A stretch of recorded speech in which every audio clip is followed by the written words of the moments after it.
존중이라고 하는 주제로 5개 지교회 공동 설교가 진행 중입니다. 오늘 밴쿠버 기둥교회 이혜광 목사님이 준비한 설교 원고를 기초로 말씀을 전하겠습니다. 2025년 존중이라고 하는 주제로 살고 있는데, 여러분은 하나님을 존중하고 또 여러분의 이웃을 존중하고 계십니까?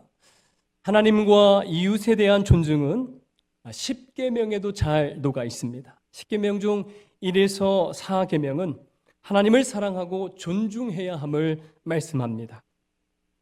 5에서 10계명은 이웃을 향한 하나님의 거룩한 기준을 실천해야 함을 말씀합니다. 오늘 본문 신명기 5장 16절은 이웃에 대한 계명 중 가장 먼저 나오는 계명입니다. 우리 함께 읽겠습니다. 시작. 여호와께서 명령한 대로 내 부모를 공경하라. 그리하면 내 하나님 여호와가 내게 준 땅에서 내 생명이 길고 복을 누리리라. 아멘. 이것을 보면 이웃, 즉 주변 사람들 중에 이 부모를 존중하는 것이 하나님을 존중하는 것 다음에 해야 할 일임을 알 수 있습니다. 여기서 공경하라는 오래 주제인 이 존중과 연결됩니다. 영어로는 honor인데 존중, 존경, 공경하다, 영광 돌리다의 이 뜻이 담겨 있습니다. 히브리어로는 카바드인데 무겁게 여기다, 소중히 여기다라고 하는 의미입니다. 즉 부모를 공경하고 존중하는 것은 이 부모의 무게를 인정한다라고 하는 의미입니다. 단순히 이 몸무게를 말하는 게 아닙니다. 존재의 이 무게감을 높이 받아들여야 한다라고 하는 뜻입니다. 부모를 공경하고 존중하는 사람을 여러분 떠올려 보십시오. 마음속 한켠에 부모에 대한 생각이 묵직하게 자리 잡고 있습니다. 가까이 살든 멀리 살든 언제든 부모에 대한 마음을 크게 갖고 살아가는 것입니다. 10계명 중 이웃에 대한 6개의 계명에서 누군가를 이 지명한 계명은 5계명 뿐입니다. 다른 계명을 보면 살인하지 말지니라, 간음하지 말지니라 했습니다. 누군가를 이렇게 지명하며 계명을 주시지 않았습니다. 그러나 5계명은 부모를 공경하라라고 명령합니다. 부모님을 존중하고 공경하는 것이 이 선택이 아닌 반드시 지켜야 하는 율법임을 말해줍니다. 부천 기둥교회에서는 간혹 예배 인도하는 목사님들이 교회 주변 골목에 주차를 함부로 하지 말라고 광고를 합니다. 주차 위반 단속이 돌면서 촬영해 가거나 또 이렇게 지나가는 행인이 국민신문고 같은 앱으로 이렇게 신고를 하면 범칙금이 나오기 때문입니다. 실제로 기분 좋게 예배하러 왔다가 딱지뗀 분들이 많습니다. 노란선에 주차하거나 속도 위반을 하면 왜 범칙금이 나올까요? 그게 규정이기 때문입니다. 음주 운전하거나 무면허 운전을 하면 왜 처벌이 그렇게 셀까요? 그렇게 하기로 정했기 때문입니다. 율법을 어기면 그에 합당한 벌을 받습니다.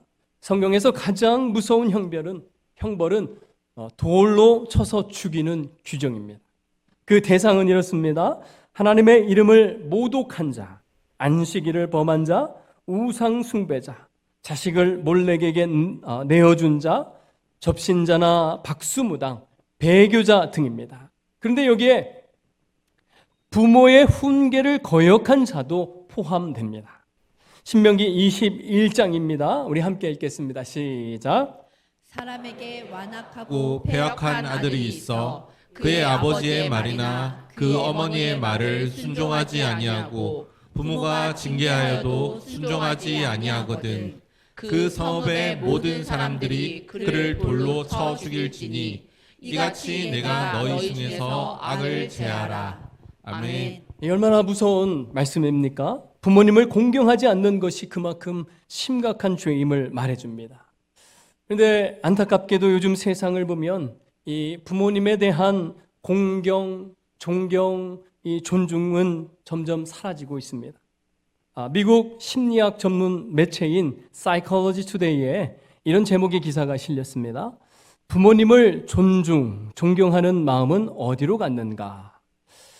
기사에 따르면 현대 아이들은 이 부모님을 존경하고 존중하는 것을 선택사항, 즉 옵션으로 여기는 경향이 있다고 합니다.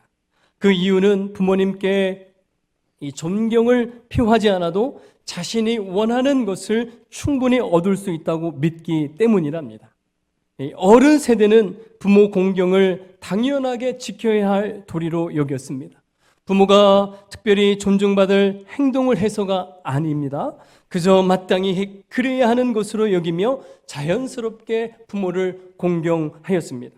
그러나 이 젊은이, 자녀 세대들은 부모 공경을 하면 좋고 안 해도 그만인 선택 옵션으로 여기는 것입니다. 그래서인지 부모를 존중하지 않는 사례가 점점 늘어나고 있고, 나아가 이 부모를 고소하거나 극단적으로 해치는 그러한 사건까지 발생하는 현실입니다.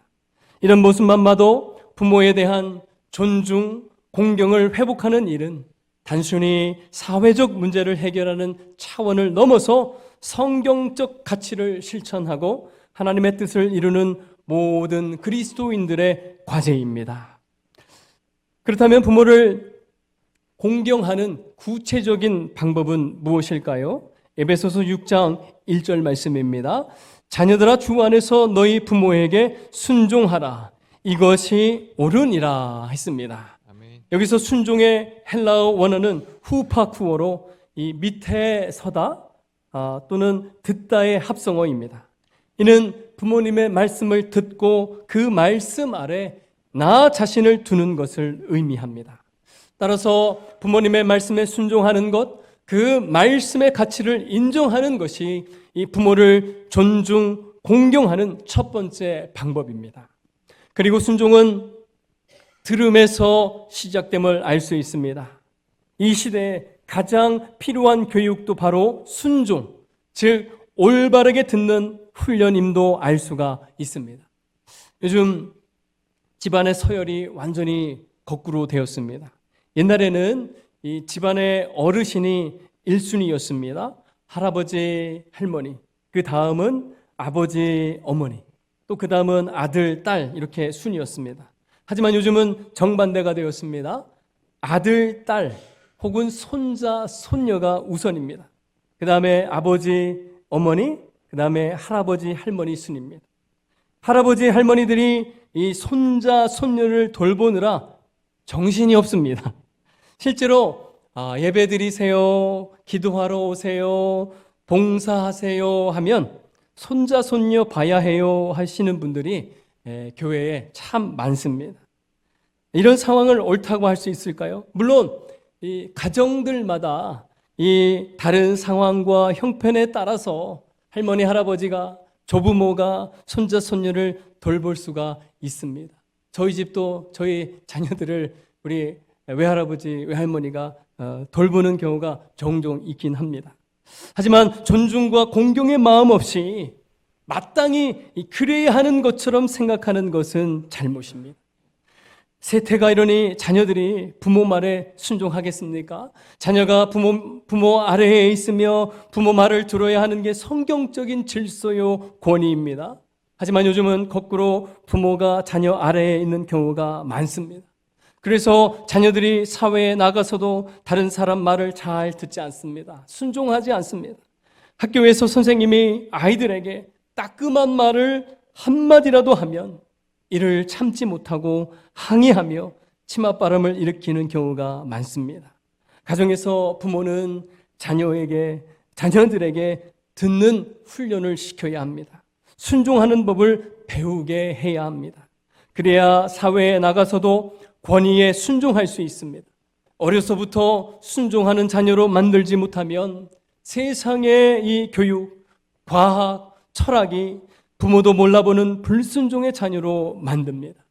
이는 창세기부터 시작된 마귀의 역사이며 시험과 유혹에 쓰러진 죄의 속성입니다. 그러므로 자녀에게 순종을 가르치는 것은 하나님의 권위를 인정하고 이 시대의 말씀의 권위를 세우는데 너무나도 중요합니다. 여러분 가정에 몇 명의 자녀들이 있으십니까? 다 하나님이 맡겨주신 선물 같은 존재입니다. 저들이 교회와 가정 안에서 순종의 이 자녀로 성장하도록 잘 양육해야 합니다. 부모를 존중하고 하나님의 권위를 인정하여 오계명 약속의 주인공이 되시길 축원합니다. 그런데 오늘 본문 오계명은 이 자녀들만 지켜야 하는 계명은 아닙니다. 이는 하나님의 백성 모두에게 주어진 법입니다. 즉 부모를 존중하고 공경하여 하나님의 권위를 세울 것을 강조한 말씀입니다.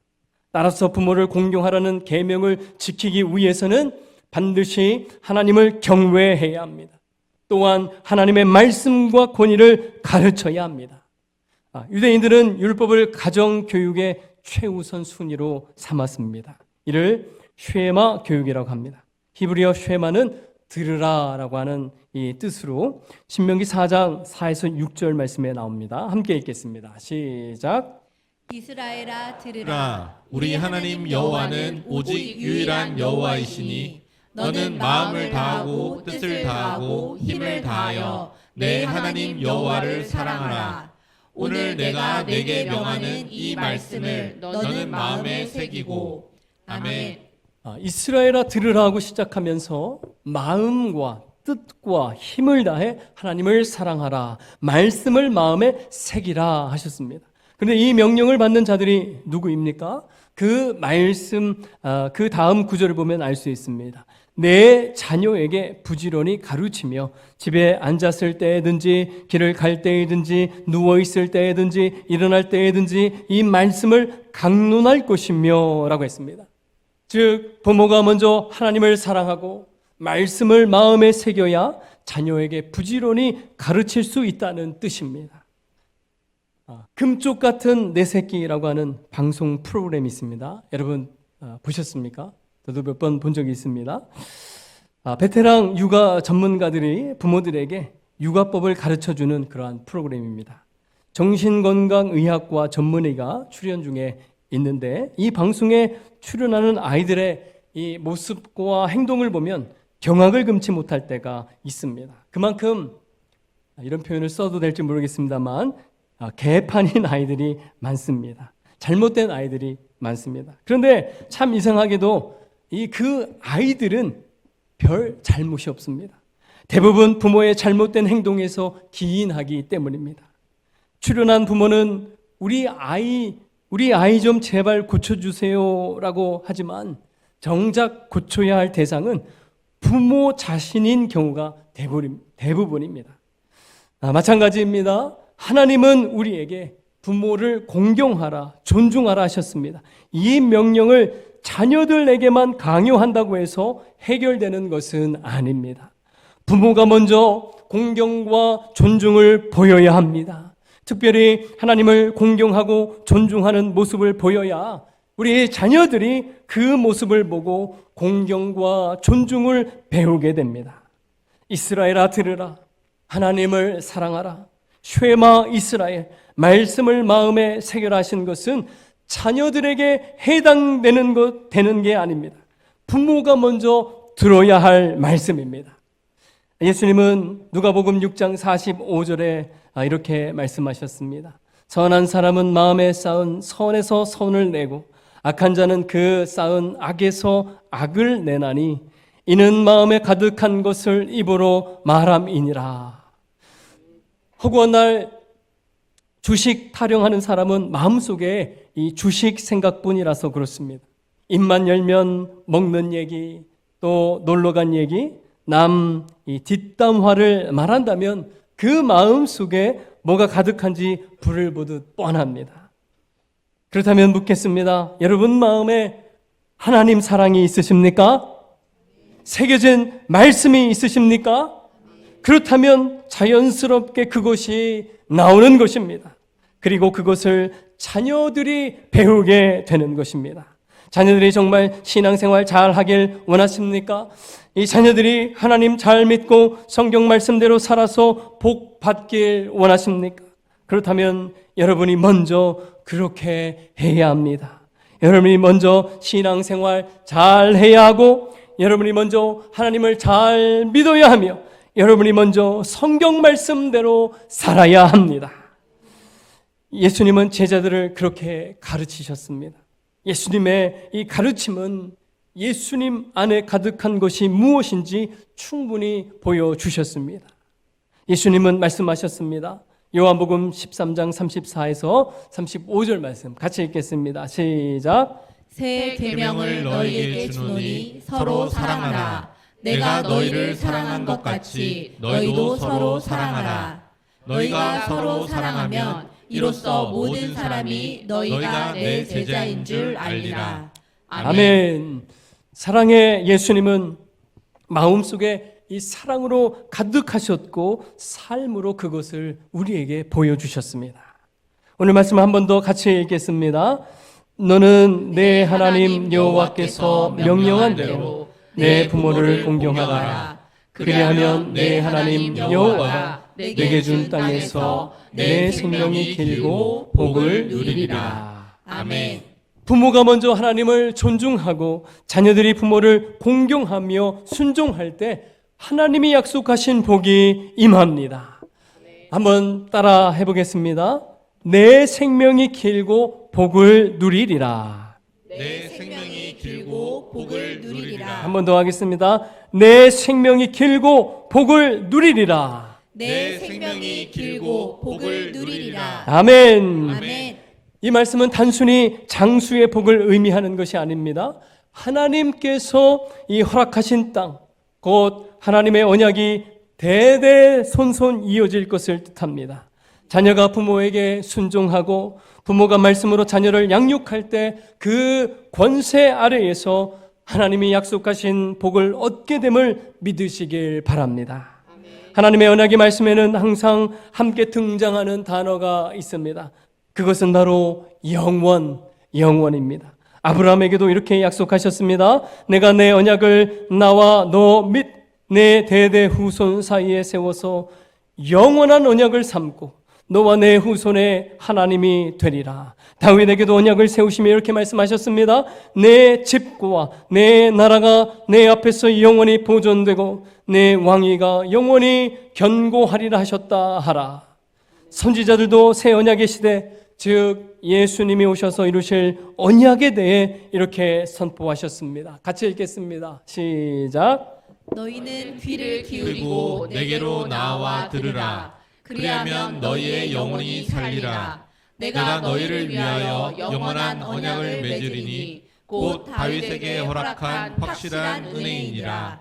아멘. 그러나 하나님의 이 언약에는 늘 조건이 따릅니다.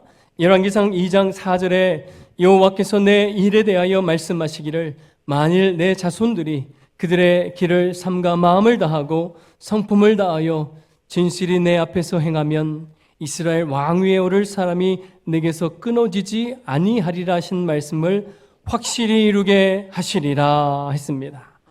이 언약의 성취는 그냥 이루어지지 않습니다. 마음을 다하고 성품을 다하여 진실이 행할 때 영원한 언약의 복을 누릴 수 있습니다. 이는 예수님의 마지막 지상 대명령과 연결됩니다. 그러므로 너희는 가서 모든 민족을 제자로 삼아 아버지와 아들과 성령의 이름으로 세례를 베풀고 내가 너희에게 본부한 모든 것을 가르쳐 지키게 하라. 볼지어다 내가 세상 끝날까지 너희와 항상 함께 있으리라 하시니라. 모든 민족을 제자로 삼아 세례를 베풀고 모든 것을 가르쳐 지키게 할 때 영원한 생명의 복을 여러분 모두가 누릴 수 있습니다. 오늘 이 부모 존중, 공경에 대한 말씀을 전했습니다. 가정에서 자녀들은 이 부모님을 공경, 존중해야 합니다. 또한 부모님들은 자녀들을 말씀으로 양육해야 합니다. 뿐만 아니라 성도들은 모든 민족이 하나님 자녀가 되는 일에 부모 역할을 해야 합니다. 2025년 하나님을 존중하고 이웃을 존중하여 약속하신 생명의 복을 누리며 살아가시길 축원합니다. 아멘. 축원합니다. 아멘. 기도하겠습니다. 존귀하신 하나님, 말씀에 은혜 주심 감사합니다. 주신 말씀처럼 부모를 공경하며 존중을 다하는 자녀의 삶이 되게 하옵소서. 부모들은 자녀들을 말씀으로 잘 양육하게 하옵소서. 그리하여 이 땅에서 약속하신 생명의 복을 누리며 살게 하옵소서. 존귀하신 예수님 이름으로 기도하옵나이다. 아멘.